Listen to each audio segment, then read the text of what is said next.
Netcasts you love. From people you trust. This is TWiT. Bandwidth for Ham Nation is provided by Cachefly at CACHEFLY.com. This episode of Ham Nation is brought to you by Audible.com. To download a free audiobook of your choice, go to audiblepodcast.com/hamnation.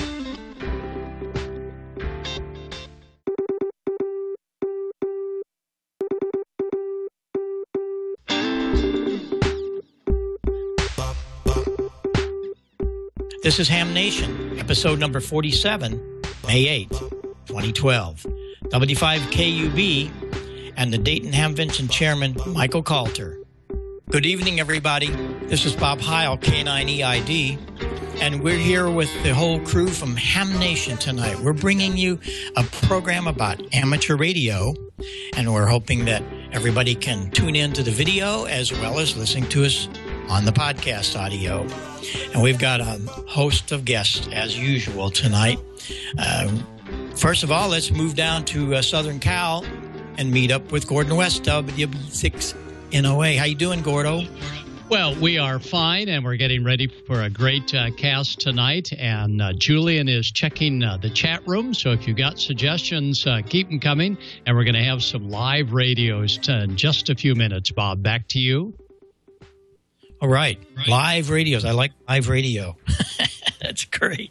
And let's see, George, are you aboard from down in Mississippi? There we go with George and his smoke and solder bench. George Thomas. What a great guy this guy is. W5JDX. How you doing, George? Hi, Bob. Hi, Gordo, and everyone else in the chat room tonight. Doing pretty good down here. Just looking forward to another great episode. Well, we're going to have some fun tonight, that's for sure. And you know what happens in about a week, we're all going to be heading toward Dayton, and we're going to have a live report from the Dayton Hamvention chairman after a while. Michael Kalter is going to be with us. And we're going to go see a little bit more about what's going on with Tom Medlin, W5KUB, in a while. We're going to go to spend some time with Gordo first. We have so many requests from everybody. I'm telling you, they stack up, and I really mean this. We get dozens of emails a day, each one of us, about different topics and subjects, and we appreciate everything, good or bad. We want to know. But one of the main topics that keeps coming back is, what are all these things on a radio? What would I do for a new radio, a basic radio? How do you get started in this hobby? No, you don't need $10,000 and $15,000 radios. It's kind of fun to have those around once in a while, but I got to tell you, you can have just as much fun with a simple radio and a simple antenna. Case in point about this, I put up a bunch of new antennas, and I keep telling them we're going to do this after Dayton. I've got videos galore. I've got to figure out how to condense it all for you. But it's going to be how to put a station together. And this station that I've put in my new second home here is very simple. It's an ICOM radio with a Collins amplifier, little 30L1. Oh, I get maybe 500 or 600 watts out of it. Nothing crazy and wild. And this radio is, I don't know, 10 years old. It's a Pro 2. It's not the big, expensive things. And just today, I switched on my 20-meter dipole. Now, this is two pieces of wire, simple dipole, you know, like this little guy right here, a simple dipole. And this dipole, it's dipole, D-I-2, pole. The center conductor, of course, feeds one side. The shield feeds the other. That's how simple it is, plugged into the back of the radio. I worked a guy today in Barcelona, Spain, and I was 15 over 9. Now, that's strong, and Gordo's going to show you what that means as far as S-meter, but it's very strong. I was amazed. I'm seeing some great things happen. So that same thing can happen to you. A small little basic Kenwood radio. Go out and get you find a little TS50, a little 718, the little Yaesu 817. Any of those radios, you'll just have so much fun. You got to get up an antenna, 2 wires, piece of coax. Don't go buy your first antenna. And my best advice before we move to Costa Mesa to hear some of this, my best advice to everybody, don't get on the air at first and try to work every band that we have available. I say pick out 40 meters. Why? Because it's usually active 24 hours a day, all the time. And there's a lot of different things, a lot of different nets. There's all kinds of just great conversations. And all you need is that dipole, 2 pieces of wire. That's it. And if you go back to one of the early episodes where Leo, George, and Gordon and I sat down at Leo's table, and we actually built that antenna. It's so simple. No, you can do this. You can do this. And then you plug it in the radio, and you will be working all of these people around the globe. It's not a big deal to do, so don't be afraid. But the advice is get familiar with how the band works, the jargon, how to use a microphone. There's ways to do that and ways not to do that. And you want to get familiar with one band, then take off. And we're going to take off to Southern Cal and see what happens with a radio and all the little gadgets that are built into most of them. Go ahead, Gordo, what you got? Okay, thanks, Bob. And we were working today on a off-center fed Wyndham from radio waves, great antenna, and heard several KP4s calling because today, Tuesday, May 8th, is Puerto Rico Day for amateur radio operators. And a Puerto Rico Act number 50 as of June 7th, 1996 states that every second Tuesday of May is Puerto Rico KP4 Radio Operators Day. So for those of you after the cast tonight, I sure hope you'll tune in. There's 4,000 active hams in Puerto Rico, and one of those hams, NP3CW, is the only one with a worked all states on 6 meters, and 6 meters is hot. Thanks to Angel Santana, WP3GW, for that great information. Now, before you go HF, we hope that all new hams will get started with a dual band handheld. And the reason a dual band handheld is so important is you'll get an opportunity of meeting your local ham radio club, and they can help you do a little bit of programming. It is essential that if you join a ham radio club and they talk you into one of these small new radios coming from overseas, from China, these are okay radios, certainly a little less expensive than the Kenwood Yaesu and ICOM and Alinco dual band handhelds, but they do require computer programming. And if you're not into computers, and as a brand new ham, you probably don't know all the repeaters in your area. You'll want a local ham to show you how to get a program. So I enjoy the regular dual band handhelds that are relatively easy to program from the keypad. And that way you'll get a good start in jumping on the air locally and learning the bells and whistles of some of the new rigs that you may be thinking of. And tonight we're going to come up on the 40-meter band. And the 40-meter band is a fun one, but it's one that you can pick up a lot of interference on if you've got noisemakers. Now listen to this noisemaker right here.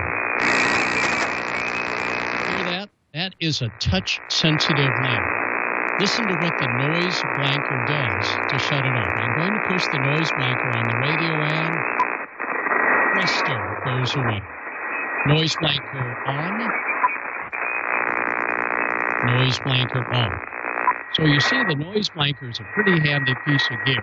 And even the older radios have a noise blanker. In fact, some of the really old radios have great noise blankers with even adjustable levels of blanking.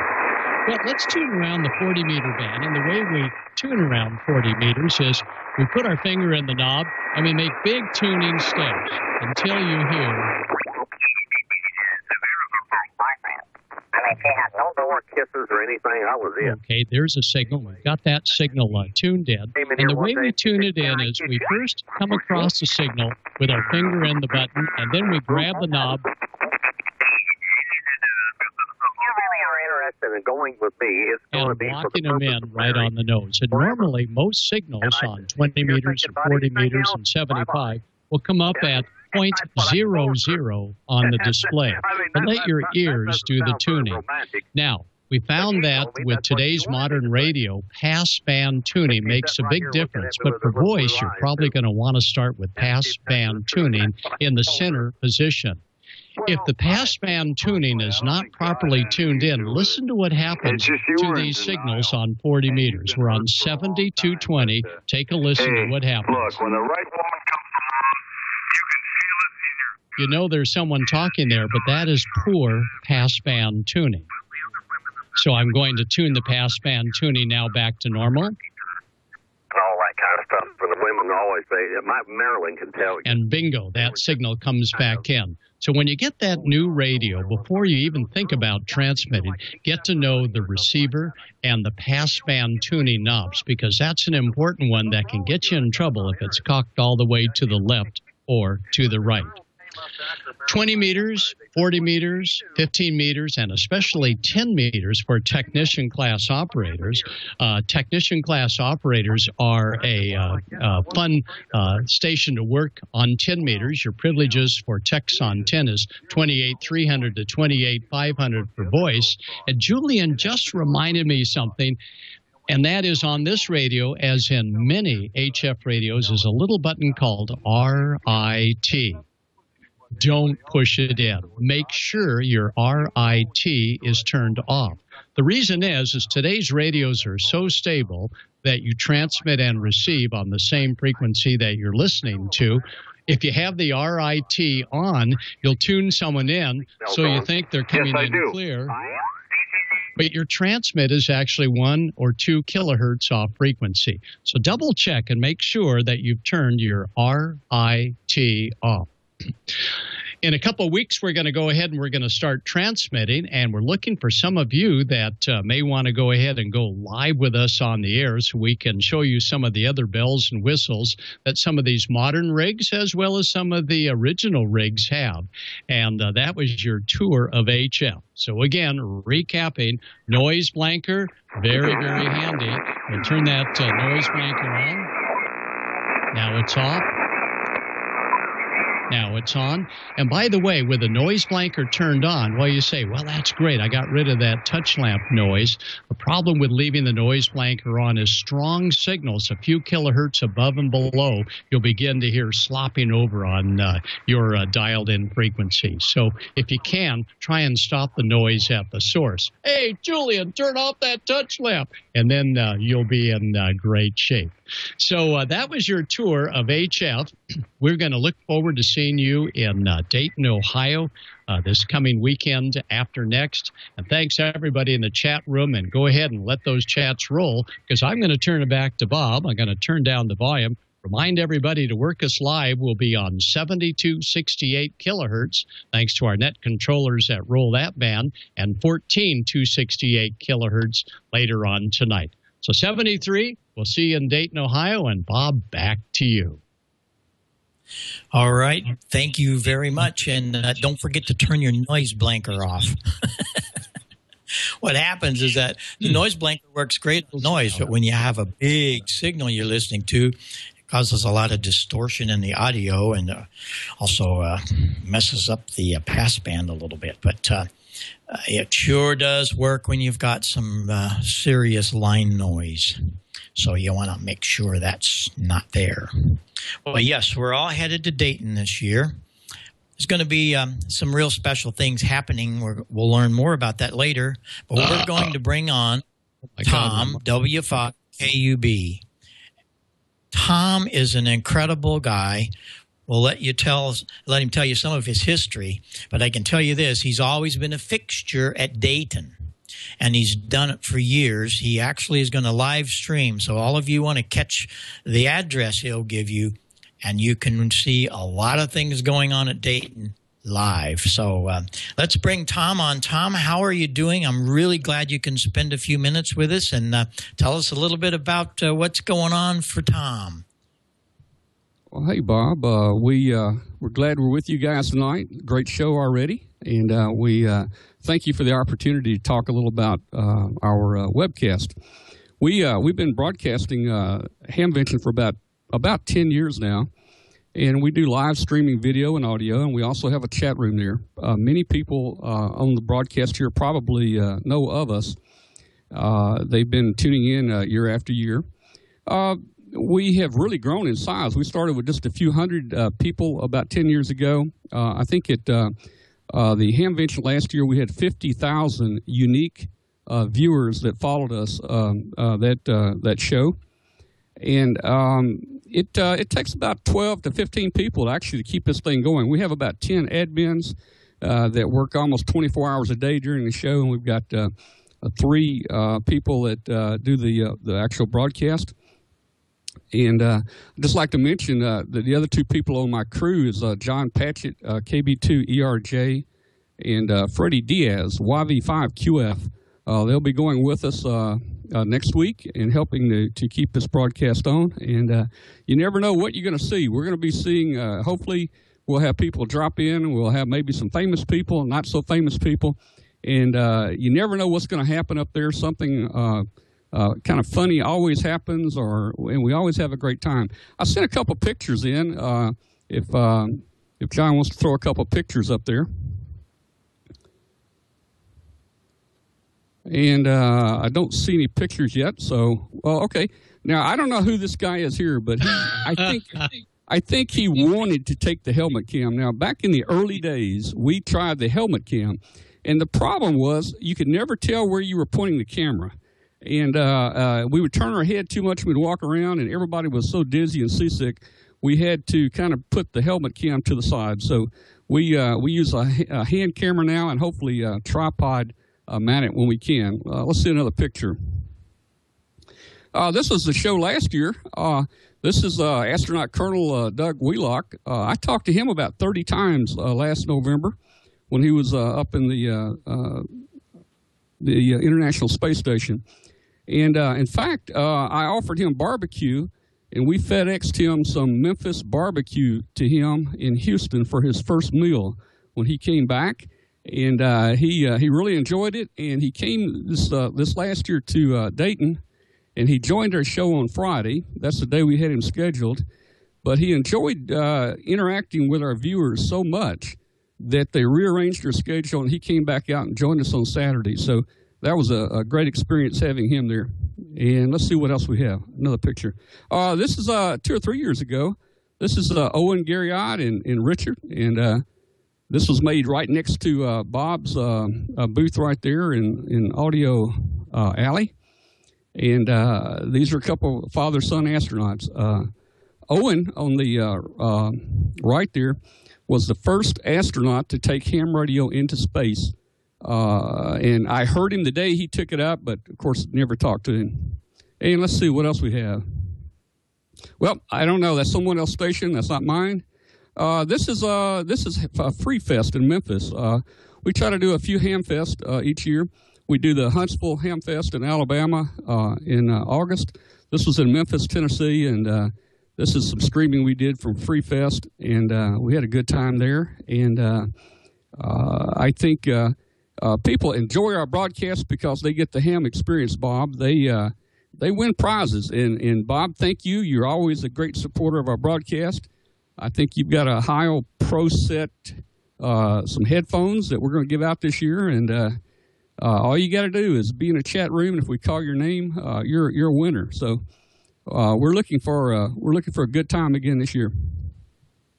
Tom, we want to talk a little bit about that one picture that you had, where the father and son are astronauts. And this is an incredible story, and you covered it very well because you had both of these guys on the air with you and in your live stream. And hams need to to let the world know how important that we are to the outside world. And you might want to tell a little more about Aaron Garriott and his son. That's quite a story, isn't it? Yeah, it is. Owen, the older Garriott there, is Owen Garriott. As I said, he was the first one to take ham radio into space. And his son is Richard. Now, Owen is a scientist, a physicist, but Richard, on the other hand, made his money in gaming. He was a programmer, software development. He was a gamer. And he grew up in an astronaut family. And they always told him, the doctor, he'd go to the astronaut doctors, and the doctors always tell him, you can't pass the physical to be a astronaut. I think he had to wear glasses or something. But anyway, Richard decided that, well, I'm going to go to space, but I'll never make it in the space program. So Richard took his money that he made in gaming, and he paid his way up to the International Space Station. He went up with the Soyuz, Russian Soyuz, and I think came down that way. And he made a ton of contacts while he was up here. Yeah, that was just incredible. I was fortunate that when Owen went up, that was a big deal because it was the first ham that could talk to us from the space capsule. And we had a deal in Marissa. I was still in Marissa at the time at the grade school, and we set up a thing out in the parking lot of the school and got to work Owen. And, of course, that's it's almost old hat anymore where we can work the astronauts when they would go up. But this story with his son, he made quite a sum of money in his gaming, and he said, I want to go up, and he did. So that was really cool. What do you got on tap this year? Anything real special that you got lined up, Tom? I know you're going to be moving about through almost every one of the booths, and anyone that watches your live feed will see what Dayton really looks like. And we are so appreciative of you doing that every year, because that's a ton of work. And not only just there, but getting ready for it. That's crazy. So anything special going to happen on your feed this year? Well, yeah, we've got several things. And let me say, yeah, Bob, it is a lot of work. We'll start about 3 months before Hamvention, getting everything ready. And we use new software, new encoders, new laptops, cables. It's a big deal. So we hope to put a more professional show on this year. One of the things we face in Dayton is it is a terrible, terrible location to get internet access. It's pretty bad out in the flea market. We're going to try to improve that this year. Inside, sometimes we can get a Wi-Fi signal. We hope to be able to. We've made some improvements in the area also to try to get a better signal in there this year. And Bob, we're going to come by and we're going to interview and see you like we do in previous years. Let you answer questions from around the world. We're going to get by your Ham Nation booth there. We're going to be with. We're going to be with Ray Novak in ICOM on Friday at 1:15. We're going to give a presentation at the ICOM booth. Basically, they just invited us to talk about our broadcast and answer questions. And then we're going to, of course, let people around the world ask them questions about their products. We're going to be seeing John Amodia, I think is how you pronounce it, NN6JA. He's the Hollywood producer of Last Man Standing. We hope to see him a couple times on there. Bob, we hope we can drag Gordon out and get Gordon on there a few times, Friday and Saturday. Martin Jew's going to be with us. We're going to have a lot of people in there, and no telling what surprise guests we might have. Yeah, we'll be able to see you in the Ham Nation booth, so that'll be fun. One thing that we've got some questions in the chat room about. Explain your call and why it's different and so on, because some of the guys are wanting to know a little bit about that. So explain why it's why you have two different calls there. Well, I started out in 1964 as WN5KUB, upgraded to WA5KUB. And had that for many, many years. And, I started doing a lot of satellite work and so forth. And hey, it's a lot easier to leave a letter out. And so I just had my call changed to W5KUB. It's a little shorter, and it works well for us. And the reason I've got a WA5KUB on Gmail requires, I think, 6 characters in your name, and of course W5KUB wasn't 6, so I just chose to keep it. Keep your old call. Of course, you had to upgrade to get that new call. We understand how that works, but for some that wouldn't, why you can't just call the FCC and say, "Hey, I want a new call." You have to earn it because a license is not just given to us. We have to earn it. But that's why so many of us that we feel privileged to be an amateur radio operator, because we worked hard to learn all of the things we have to learn to take the license from the FCC. And some of us old codgers, we had to take that license in front of the Gestapo. My goodness. Did you have to do that, Tom? Did you take it in front of the FCC, or did you use volunteer examiners when you took your license? No, actually, I did. Bob, I was raised in a little town of 1,000 people over in Arkansas, Wilson, Arkansas. I had to drive to Memphis, Tennessee to take the test.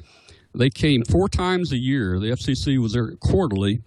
And I was 16 years old, never driven to Memphis in my life. I probably just got my driver's license. And I drove to Memphis. This is how bad I wanted my ham license. I drove to Memphis by myself, parked the car, went in the federal building, went in there it was probably 100 people in there taking the test. And there was some lady that gave this code test, man, and she was like, oh, man, she was like a drill sergeant. And there was a lot of people that flunked it, and they were just really talking bad about her, but I made it through it okay. Well, that's a like story of so many of us. I did the same thing. They give the FCC examiners would come to St. Louis 4 times.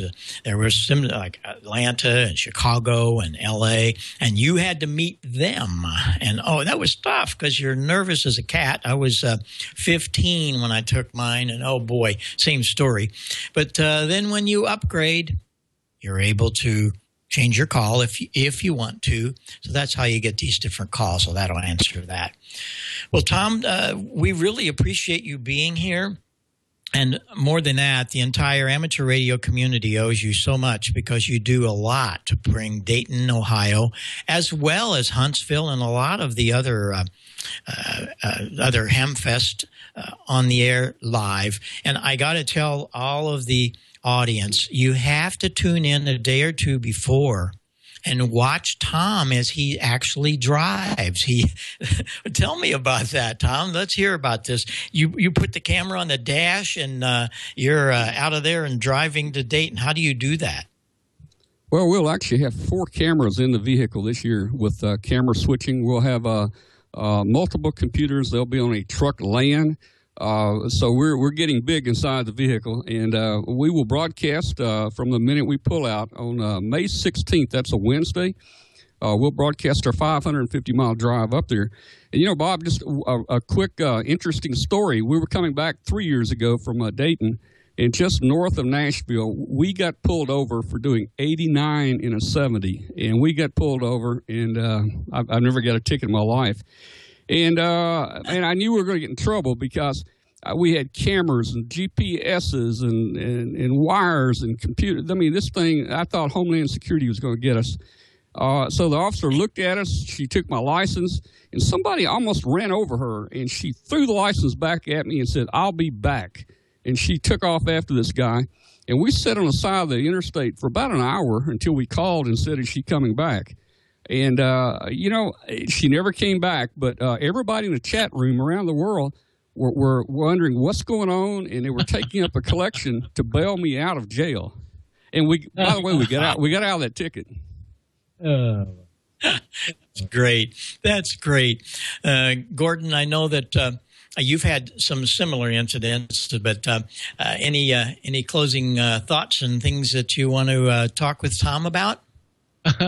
Well, I want to say that, Tom, I think the three of us all remember going down to the FCC office. When I took my 20 code test in front of the commission, it was through an inductive loop that they had around the room. You had telex headsets, and every time you put your head down to write, you'd lose reception of the CW. So you have to hold your head just right, and the entire room was that way.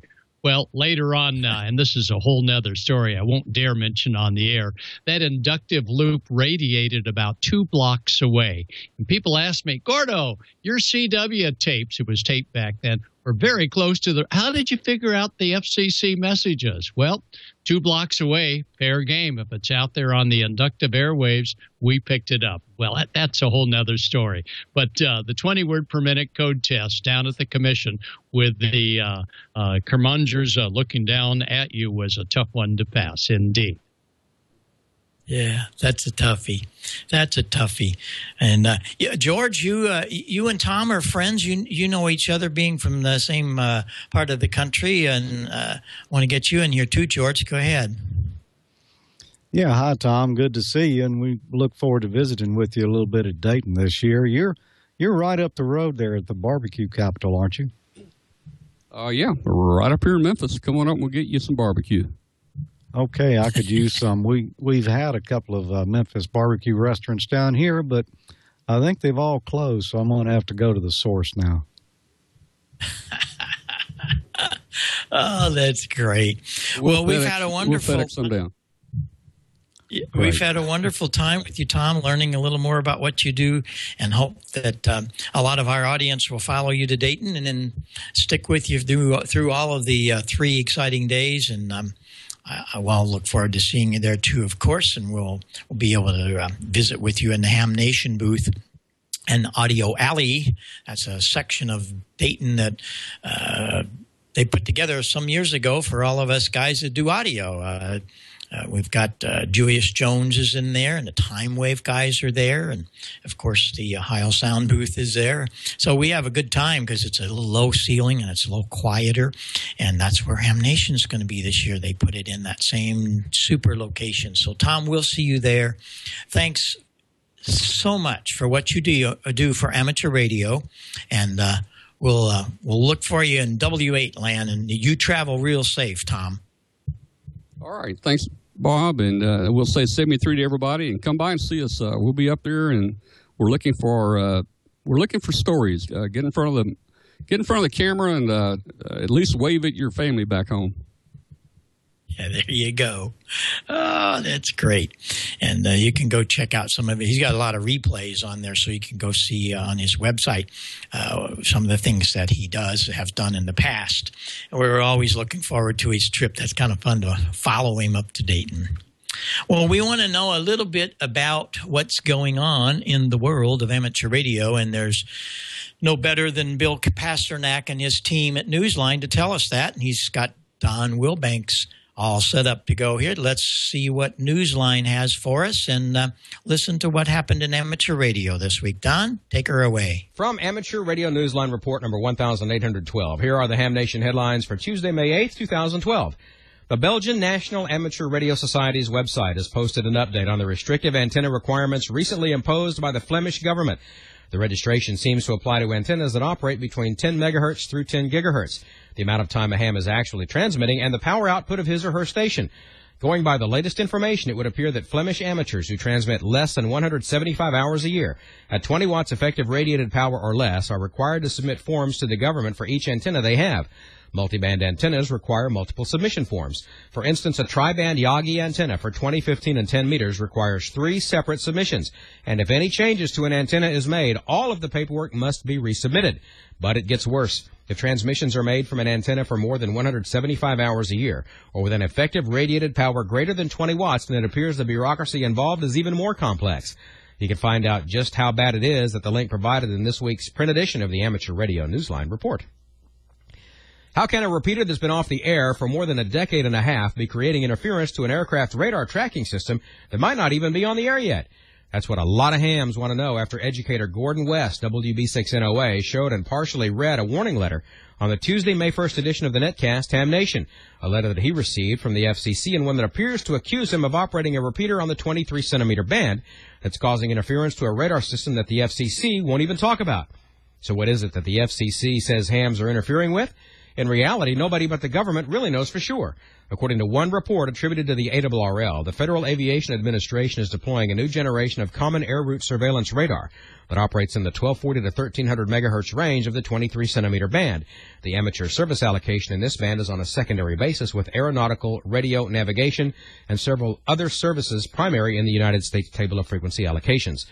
The FCC rules require that amateur stations operating in the 23-centimeter band may not cause harmful interference to stations in the Radio Navigation Satellite Service, the Aeronautical Radio Navigation Service, the Earth Exploration Satellite Service, or the Space Research Service. And nobody is arguing with that.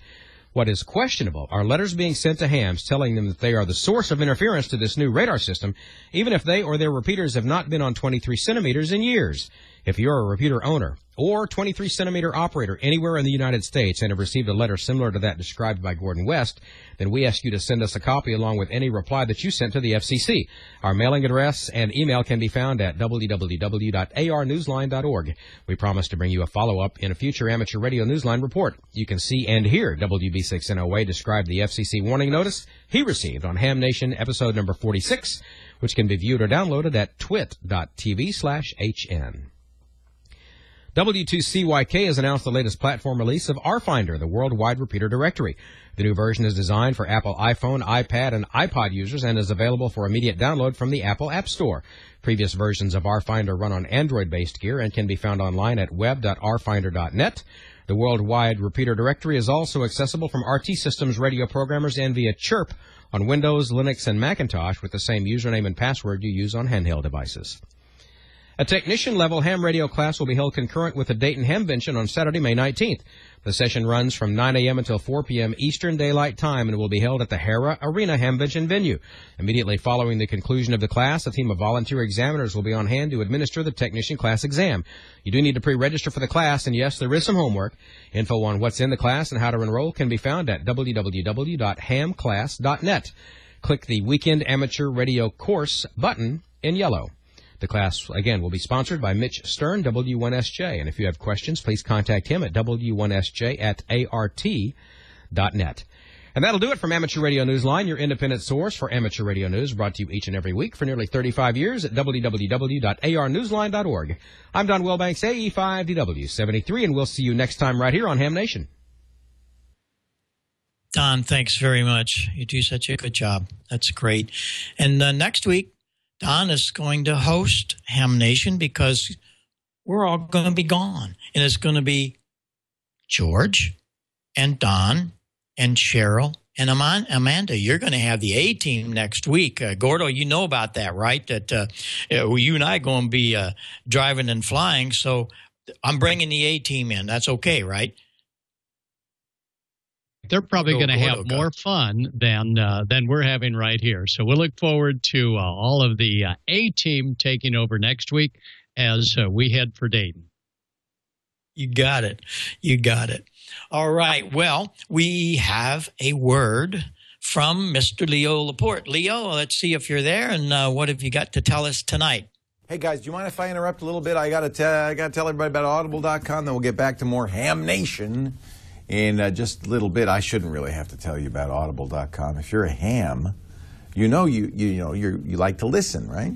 Audible is all your favorite books in audio form. There's a lot of reasons I like that. First of all, because it's just something about getting read to I just like. Maybe it's because my mommy read to me when I was growing up. There's just something, as you get used to it, these books come to life. It's almost as if instead of hearing somebody read words, you're living in these books. They're really more vivid. They're more real. They're like a movie in your mind.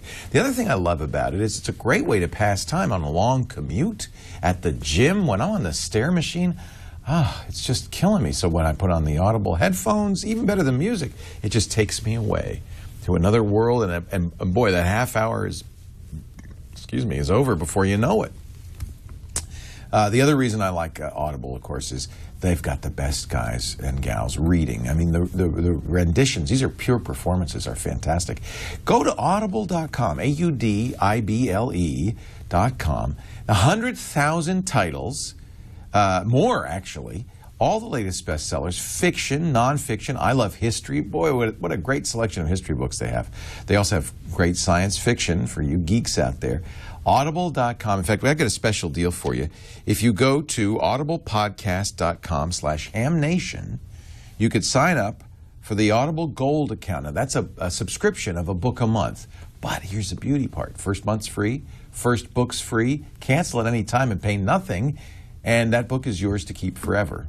Now, I have a feeling you're not going to want to cancel because Audible is, frankly, I look forward every month to when I can get a new Audible book.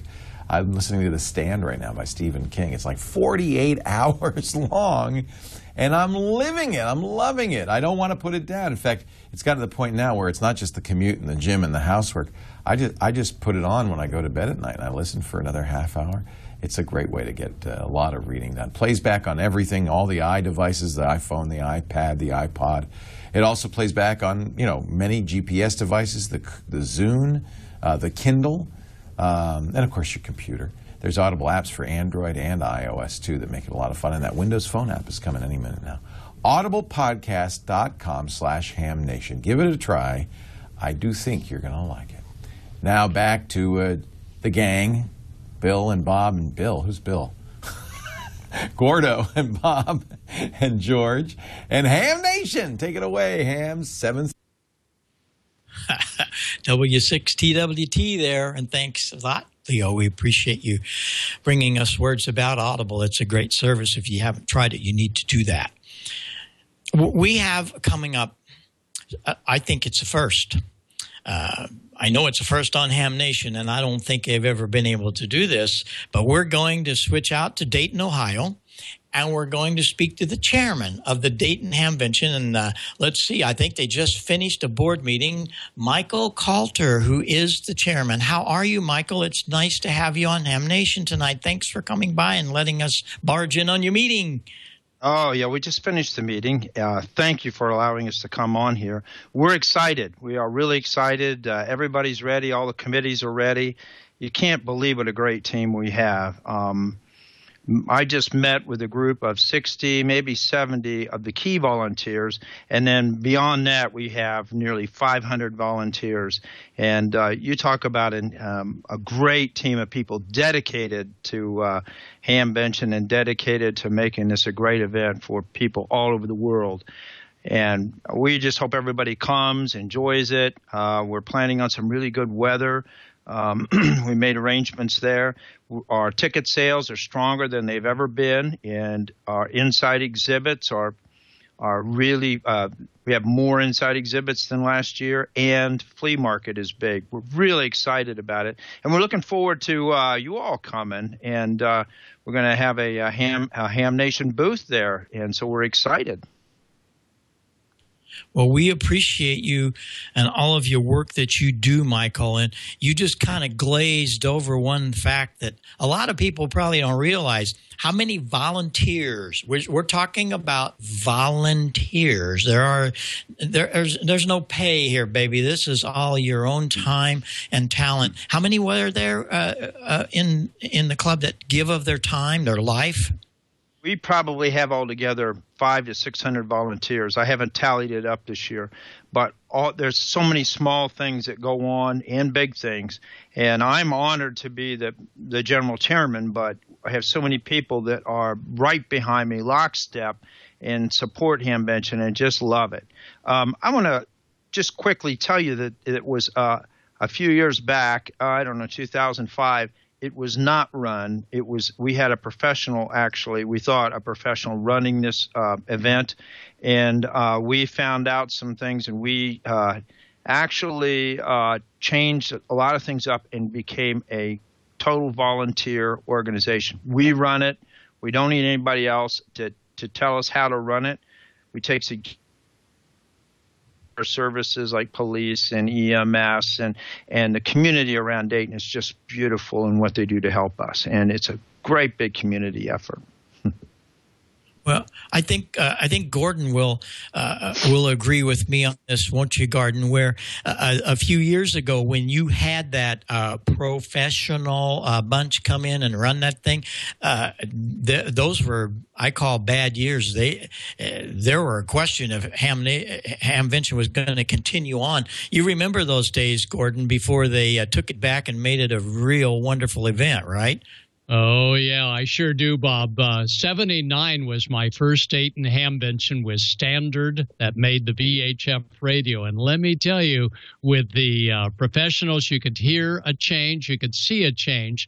But after the volunteers took it back over, took only 1 year to get 100% back on their feet, and they are rolling with it. And, Michael, we want to hear that guitar music as a celebration on Sunday when 20,000 plus pour through the gates. Back to you, Michael. I'm honored that you remember that.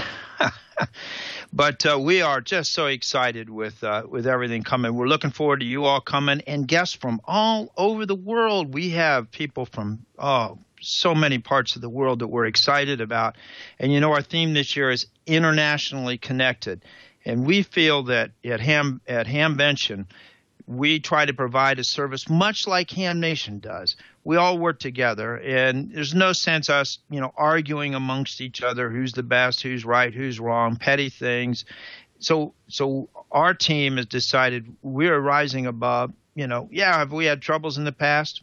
Yeah, but we do the very best we can with volunteers, and I stand behind every one of those people. But I'll tell you what, we're going to have I'm looking forward to everybody coming from all over the world. And I hear my friends in India have been watching Ham Nation. I think you know that, and all parts of the world. I hear it back how they enjoy hearing about Ham Nation. They were very excited when we did the awards announcement. People from all over the world. I know you had a lot of listenership there, and I got a lot of good feedback on that. Thank you for allowing us to do that. I feel like we're all a team in this together, whether it's Hamvention, Ham Nation, and all the different ham radio related activities. And that's what makes us great. It's a great community, and we are internationally connected. Yeah, it's going to be a really great year, and a lot of forums, and that really is what makes, I've said this many times, that's what makes the Dayton Hamvention so special. That's how it started, was a technical forum that you had all these greats, Art Collins and Bill Halligan and Bob Drake, and all the great foundations of ham radio in each one of these little rooms, and would give you the secrets of how to do all this. Well, that still happens. And how many forums are there? Do you have a count of that, Michael? How many forums are there this year? Well, my brother David, KB at OCP, is in charge of forums, and I actually didn't count them, but it's staggering. And we have to turn people away from these forums. We get so many of them, so many requests, and we try to pick the best, but I would really urge people to get on the website, www.hamvention.org. It's a lot of good information on there about the forums, and people put a lot of time into getting that ready.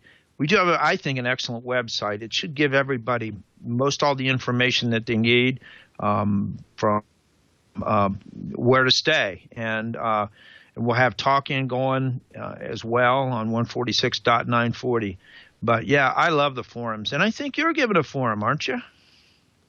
Well, we are, all three of us. Yeah, you're going to have the Ham Nation crew there. So we'll do our thing on Friday, and it'll be fun, and it'll be educational, and the people that'll have the most fun will be Gordon, George, and I. So we look forward to that. And thank you for the time, and we appreciate your brother making time for the Ham Nation Forum on Friday. So we'll make that all come to fruition. And I want to make sure everybody knows you have a booth there for Ham Nation. It'll be right there in Audio Alley, very close to where you're at now. So we're excited about having that as well. Yes, thanks for that. And on Saturday, we're going to do, I don't know exactly how, but 10 or 15 minutes with Leo on his Tech Guy program, which covers 160 radio stations. Amateur radio from the Dayton Hamvention floor is going to get a big boost to a lot of people that don't know what amateur radio is about. And thanks to Leo Laporte for allowing that to happen from the floor at Dayton. Well, Michael, thanks for taking your time in the board meeting. Greetings to all of the volunteers there. We'll see you all in a couple of weeks, and you have fun and relax a little bit before. I know that's probably hard to do. Yeah. Get out your guitar, go in the corner, and play a couple of songs, because you can really play that guitar, and we'll be listening for that this weekend or next weekend. Take care, Michael, and thanks so much. WHCI in the great city of Dayton, Ohio. We'll talk to you in 2 weeks. See you then. Thank you. Wow. He's really made things happen, Bob, and we're just delighted to be there. Don Arnold, W6GPS, also will have rolling videos in our Ham Nation booth as well. Julian will have videos in the Ham Nation booth, and we just look forward to everybody stopping by the booth, thanks to the Dayton group. And we look forward to seeing everybody at our upcoming seminar time as well on, I think it's Saturday afternoon. Back to you, Bob. Well, one of the things you'll get to see when you stop by the Ham Nation booth is Smoke and Solder himself, George Thomas. George, you going to bring your soldering iron with you? You know, I had trouble with that with the TSA. Jim was going to come with us, but we didn't figure he could get his torch through. So I'm not sure on that one, Bob.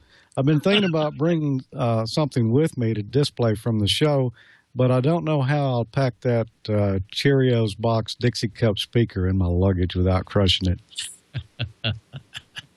Well, we'll look forward to seeing you there. We'll figure out something. Believe me, we'll have some fun. What's been going on in your workshop this week? Let's see what's happening down there, George. Go ahead.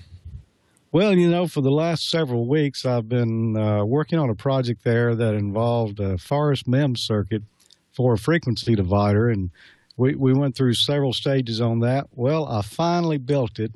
Before we look at the video here, let me just make one comment. Some days when you go bear hunting, you get the bear, and some days the bear gets you. So if you got the video ready, let's take a look at it. For the last several weeks on Smoke and Solder, we've been working on a project from the 1980 edition of the Engineer's Notebook by Forrest MEMS. This book was sold by Radio Shack for several years, although I don't believe it's available anymore. In episode 43, we used the free Express Schematic program to create a schematic of our circuit on the computer. In episode 45, we used the free companion program, Express PCB, to lay out a printed circuit board. And in episode 46, I showed you a method of using a laser printer and transferring toner from paper onto the printed circuit board, and then we etched the board. Now today, we're going to finish up the project. I'm going to drill holes in the printed circuit board, mount the components, and then test the circuit. But first, let's talk a little bit about the circuit itself and how it works. The heart of the circuit is the LM555 timer chip. This is perhaps the most popular integrated circuit ever designed. There are several different ways this chip can be wired to accomplish different tasks. In our application, it's going to be used as a one-shot. The potentiometer R1 and the capacitor C1 form an RC time constant that's used to adjust the output frequency of the circuit. Upon initial application of power, pin 7, discharge, holds the capacitor low. We apply a signal to frequency N on pin 2, which is the trigger. When the input signal swings negative, two things happen. First, output, which is on pin 3, produces a high, and pin 7, which is discharge, releases and no longer holds the capacitor low. When this occurs, a capacitor begins to charge. The length of time it takes is varied by R1. Once the threshold voltage is reached, the circuit releases the output on pin 3 and it goes low, thereby completing our first output pulse. In the meantime, pulses have continued to come in on the frequency input. However, they've been ignored until the threshold has been reset. Once reset, the next negative going pulse starts the process all over again. So what we end up with is an output frequency that is some division of the input frequency, which is determined by the setting of R1, which controls the charge time of the capacitor. Now let's finish this project. We'll drill holes into the board using a Dremel tool and a small PC board bit. Now you want more than one of these bits because they don't last very long. And you need to go slow and be careful because if you're not, the bit will bend or slide around on the board, making it difficult to drill in the exact spot you want.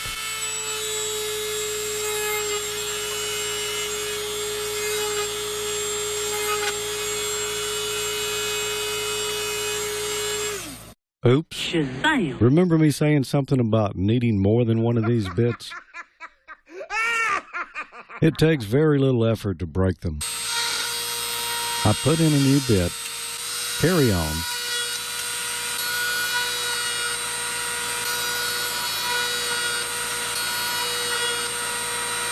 eventually we got all the holes drilled.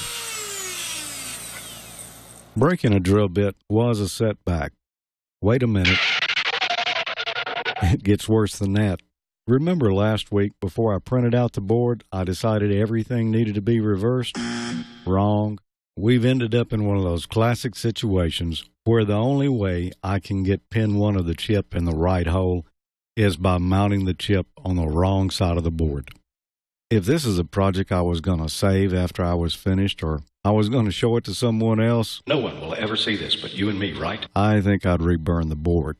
So, word of caution here. Think very hard how things are going to be reversed when you print them to the board, and consider that during your layout. Now that we've got the catastrophes behind us, it's time for a little smoke and solder.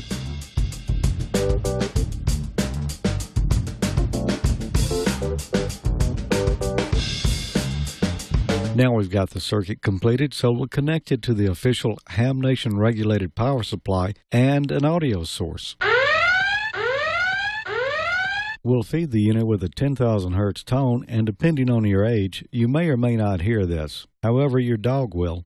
As I turn the potentiometer, you'll notice the tone stepping down in frequency.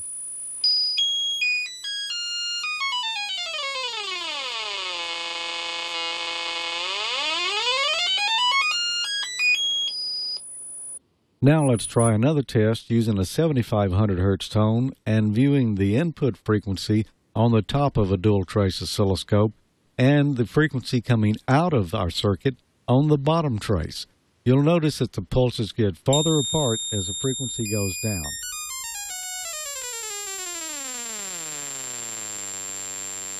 I'm going to call this project a success.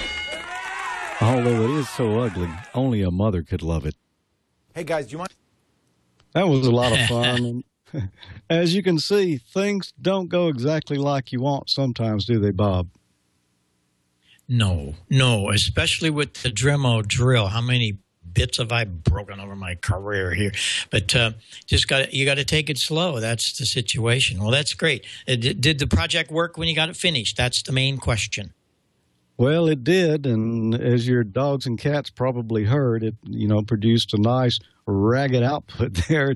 It's nowhere near the sine wave I was putting in, but it worked, and that's what we were looking for there. I've got some prizes to give away here. You remember last week I said we're going to give away this MFJ telescoping antenna that's advertised as being for a scanner or a receiver, but it has a BNC on it, so you could use it with a handy-talkie. We had a winner in that contest. The question I had asked is, what is the famous formula I equal E over R? And I got an answer from Don McRoberts, W3DRM, and Dom said the answer is Ohm's Law for DC circuits. So congratulations, Don. I'll be shipping this out to you this week. And we've got something to give away for next week when Don Wilbanks and I, along with Amanda and Cheryl, will be hosting the show. And it's another copy of that great book by Jerry Buston, Constructing HF Wire Antennas. So you certainly want to get in on that.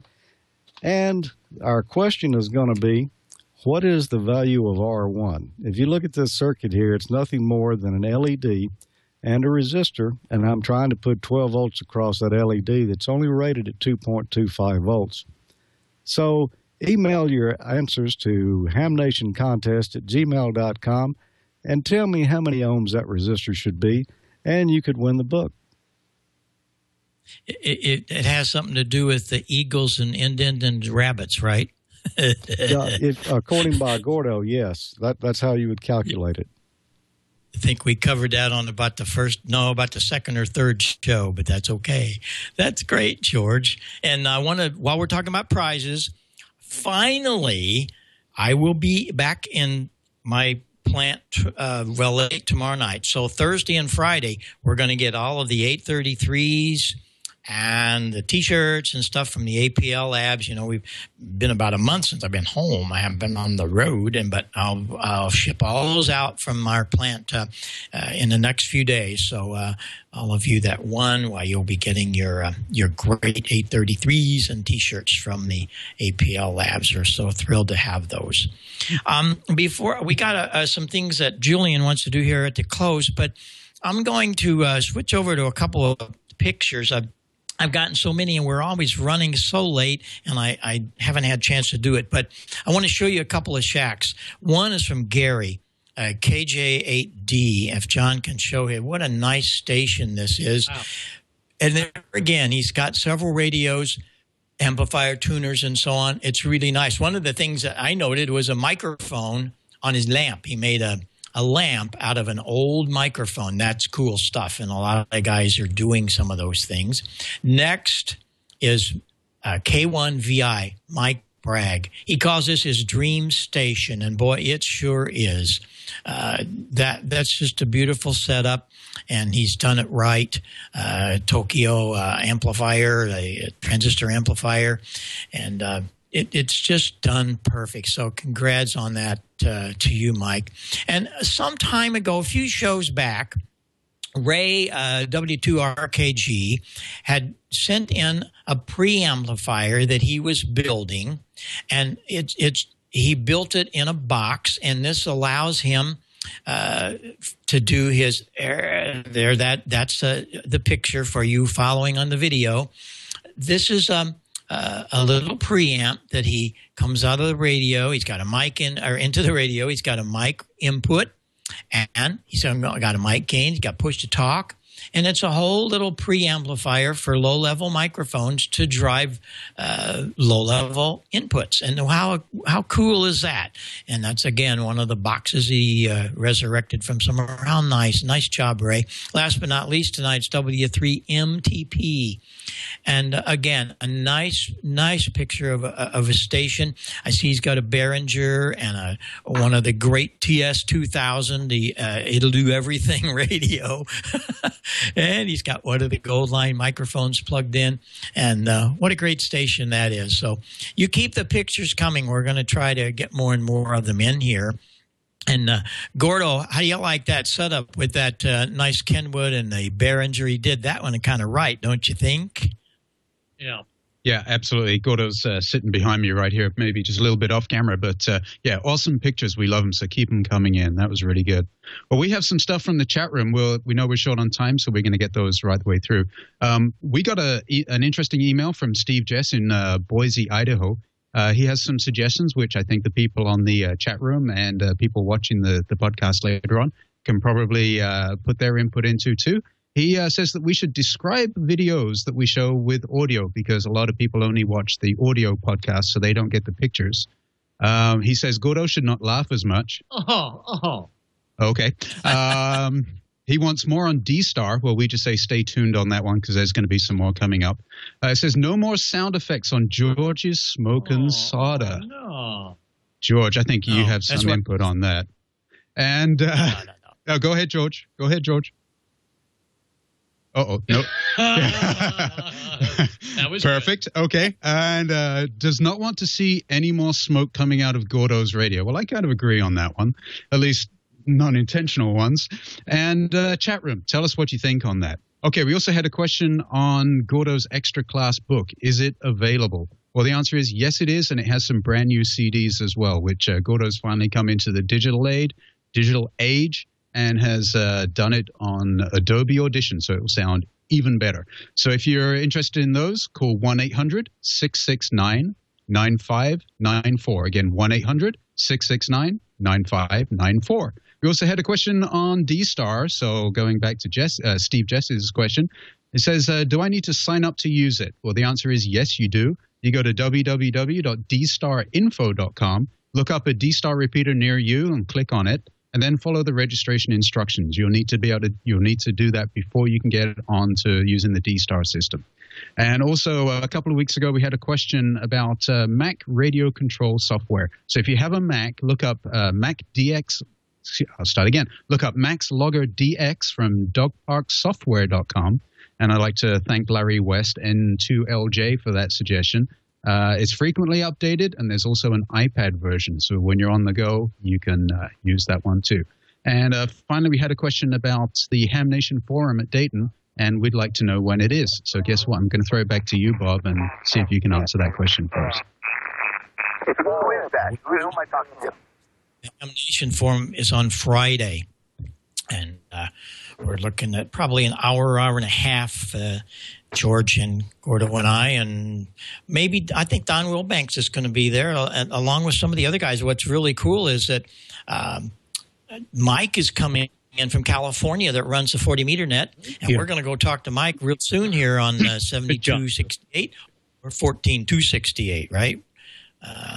So we'll be able to talk to Mike. But any of the players of Ham Nation will be there, and that's on Friday, and in the Forum Room 3, I think, is where that is. So we'll be there, and look forward to seeing all of you at Dayton. You really must make Dayton. And next week is going to be so much fun. Don Wilbanks, George, they will host the show because Gordo and I are going to be driving and flying on the way to Dayton, and we'll all be there. Julian, I guess you'll be flying there too, so we won't be here, but hey, the A-team's coming in, Amanda and Cheryl, so you'll have a lot of fun next week, and we look forward to seeing many of you at Dayton at the Hamvention. So anything else coming from you, George? Everything closing up down there in Mississippi tonight? You okay? Yeah, I hear the thunder and lightning going on out there, so I'm not sure if I will make the HF nets tonight, but I'll be on the Echolink net, which is at star dewdrop in star or node number 355800, and I'll be on the D-Star network at Reflector 14 Module C, and Don and I and Amanda and Cheryl are making our plans right now for next week, so you'll sure want to stick around for that. All right. Well, we look forward to getting a lot of good things done here in the next few weeks on Ham Nation. And for all of you that are watching us, we want you to know that this is, of course, on a replay. And for the podcasters, you can go back and watch it live on the replay also. So go back and check it out, because we're here to serve both the podcast audio as well as the video. And Leo Laporte and his TWiT network has made that possible. Thanks to John, thanks to Lynn, everybody in Petaluma for putting all this together. Did a great job again tonight. And 7-3 to Gordo, George, Julian, and of course the guest tonight, my goodness, Michael Kalter from the board meeting at the Dayton Hamvention meeting. That was cool. And Tom, W5KUB. We'll see you on the road, Tom. To everybody else, 7-3, we're going to go over here and get on 40 meters. I think it's going to be good for us, but we might end up being lucky on 20 meters tonight. So see you all, and have fun. Make sure that all your antennas up, your tubes are lit, your transistors are warm, and the main thing is grab that microphone and get on the air. 7-3 from K9EID.